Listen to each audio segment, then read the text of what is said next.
కర్ణుడి యొక్క రథచక్రం భూమిలో దిగబడిపోవడం మొదలుపెట్టింది. అవతల సరిగ్గా నిలబడడానికి లేదు. భార్గవాస్త్రమా జ్ఞాపకానికి రావట్లేదు. అర్జునుడా బాణ పరంపర కురిపించేస్తున్నాడు.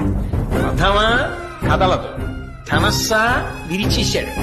అయినా ఇంకొక ధనస్సుని బాణాన్ని తీసుకుని యుద్ధం చేశాడు. ఎంత గొప్ప యుద్ధం చేశాడంటే గాంధీవం యొక్క అల్లెతాడు కట్టే ముడి విడిపోయేటట్టుగా కొట్టాడు. మళ్లీ ముడిని సరి చేసుకుని అర్జునుడు యుద్ధం చేశాడు.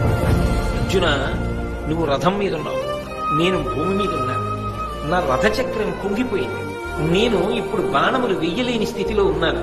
అయినా నువ్వు ఆపకుండా బాణప్రయోగం చేస్తున్నావు. కొంతసేపు బాణప్రయోగం ఆపు. నీకో గోవిందుడికో భయపడి నేను ఈ మాట చెప్పట్లేదు, ధర్మం చెప్పాలి కాబట్టి చెప్తున్నా అంటే కృష్ణ పరమాత్మ అన్నాడు, అబ్బా ఇప్పుడు ధర్మం జ్ఞాపకానికి వచ్చిందా?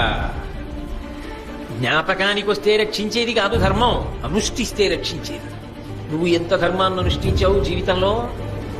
పాండవులను తక్కువ చేసి మాట్లాడినప్పుడు ఈ ధర్మం జ్ఞాపకానికి రాలా? ద్రౌపదీదేవిని అవమానించినప్పుడు ఈ ధర్మం జ్ఞాపకానికి రాలా? అదే పనిగా అర్జునుడిని చిన్నతనం చేసి మాట్లాడినప్పుడు ఈ ధర్మం జ్ఞాపకానికి రాలా? నువ్వు పాటించనిది ధర్మం. నీకు అక్కడికి రమ్మంటే ఎక్కడి నుంచి వస్తుంది?